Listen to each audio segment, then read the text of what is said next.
What's going on, everybody? Welcome back to the channel. Today's a bit of an exciting day. Finally got my 565 back from the machine shop, the Mega, and we're going to start putting this thing together.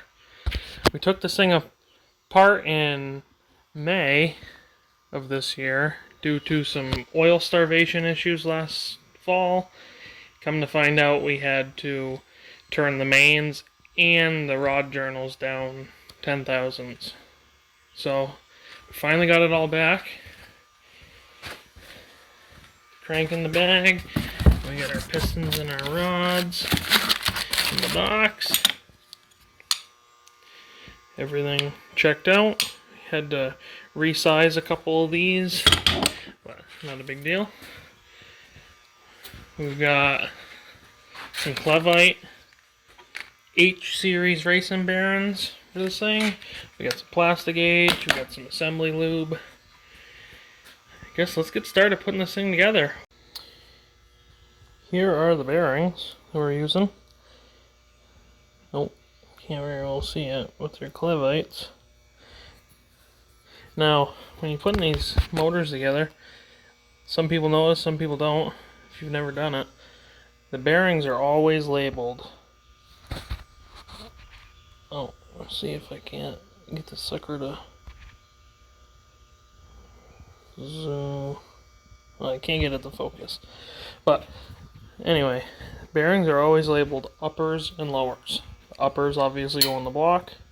The lowers go in all the caps. And it does matter. And when you're putting these suckers in here, you gotta line this little tab up with the tab that's in the block. Something like this. Push it down. Make sure it's flat. Boom, you got one in. So we're going to go through and put all the rest of the uppers on. Then we're going to put the crank in. We'll show you how to use the Plastigauge.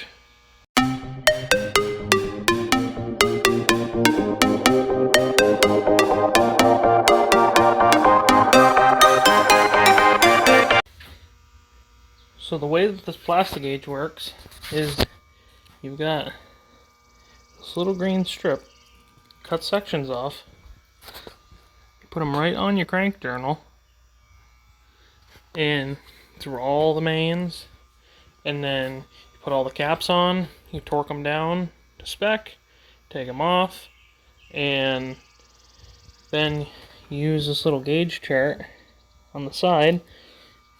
You've got 1 to 3 thousandths of clearance. You want to be right in the 2 range. 1.5 is okay, it's a little tight, and it's better to be a little loose than a little tight. So I trust this Plastigauge more than anything, and I use it on every motor that I put together. Check all my clearances. It's tried and true. You can measure everything and mic everything and get the same, pretty much the same result, but this is pretty much down to the bare bones. Plastigauge does not lie. So let's get all these mains on, we'll get them torqued down, we'll get them off, and start checking our clearances.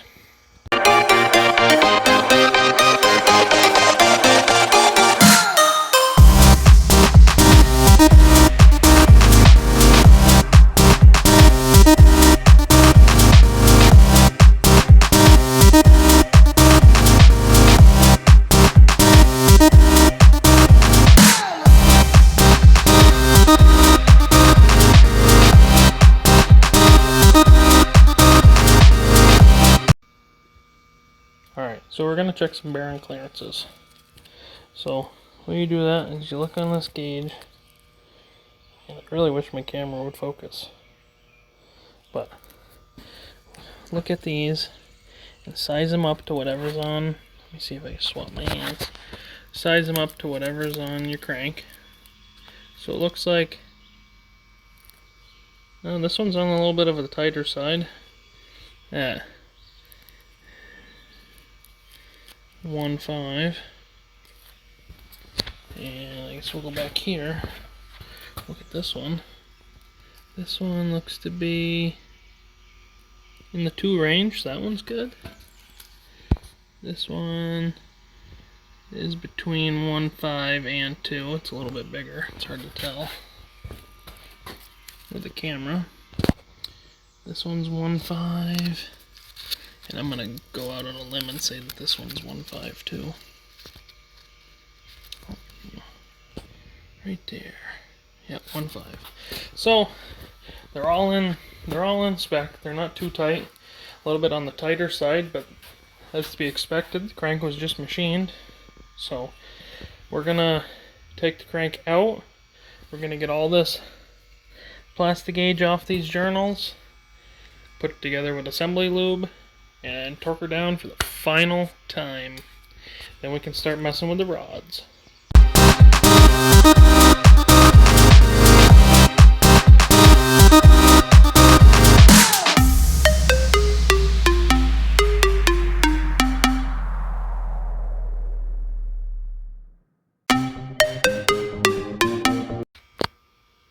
So now that we got the crank all done, she spins nice and freely.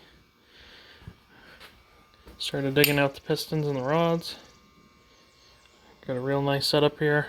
We're going to slide it in the cylinder bore so we can check all the bearing clearances. I have not file fit my rings yet, so we're just going to slide these in temporarily and get all of our bearing stuff done. Then we can take it all apart and file fit all the rings, put it back together for the final time, then we'll have ourselves a short block. Alright, so now I got all the bearing clearances spec'd out for the rods. Did that off camera just because it was a little easier. And now the next process is going to be file fitting the rings. I'm going to walk you through doing the very first one. For this cylinder, I've already got number 1 done, so I'm a little late. But we're going to do number 3. And then afterwards, I'm going to go around and do everything. Then we'll come back. So to start this process off, you got this ring in there that's unfiled. Probably could fit a piece of paper in there. I don't know. They say that you want it to go about 1 inch down. We squared it up with the top of the piston just to make sure it's square. Now check out our sheet. And since we're not running nitrous nor are we running boost, we're going to go to this top one, which is the bore 0.0045.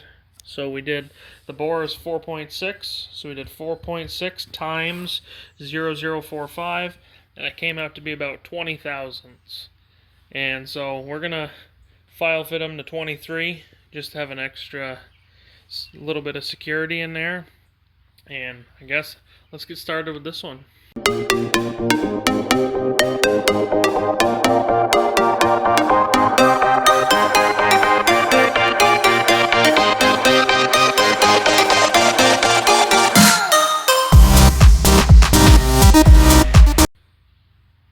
Alright, so we got this ring all filed. We got our feeler gauge, 23. Slides right in there like nothing now. So I guess the next process is going to be continuing this all. And like I said before, I'll check back in after everything's done. And we'll start sliding pistons in each bore. The time has come to assemble the short block. So we got all the rings filed, and according to our little sheet, it tells us where each ring gap goes. We've got this piston already set up, so we're going to use our little Summit Racing ring compressor. Those things are slick. I've used one once before on another engine.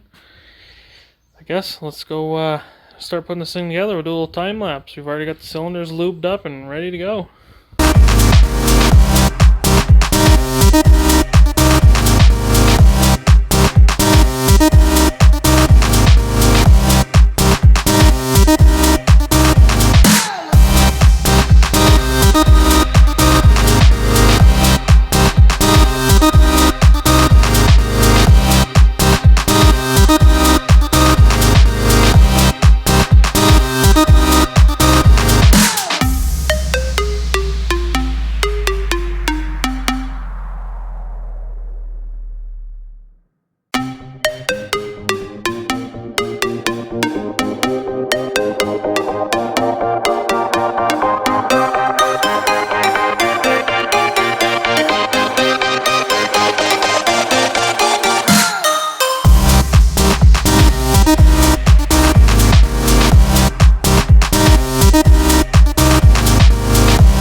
Now we get to play with camshafts a little bit. This is my old Howard's cam that I took out of the big block. The reason I'm changing it is because this little lobe right here is eroded a little bit, and we don't want to take a chance. So I ordered a brand new Isky racing cam. It's I think it's a little bit smaller lift, a little better duration, and a little bit longer RPM range than this Howard's cam. This was a nice unit. Sucks that I had to change it, but this Isky cam was the best thing that I could find that was not a 2-month wait. It was only a month I waited for this one. So I've got to take this gear drive off for the Melodon gear drive, the flange, and then this bearing with this hub. This is what my cam-driven fuel pump rides on. Key stock goes right in here, and I have to take this bearing off so I can get to these 3 hub bolts. But that's going to be the end of this video for Hackett Garage. Stay tuned for, I don't know if it'll be the next one or the one after that, where we finish putting this big block together for the Mega. So if you like the content, like, comment, subscribe.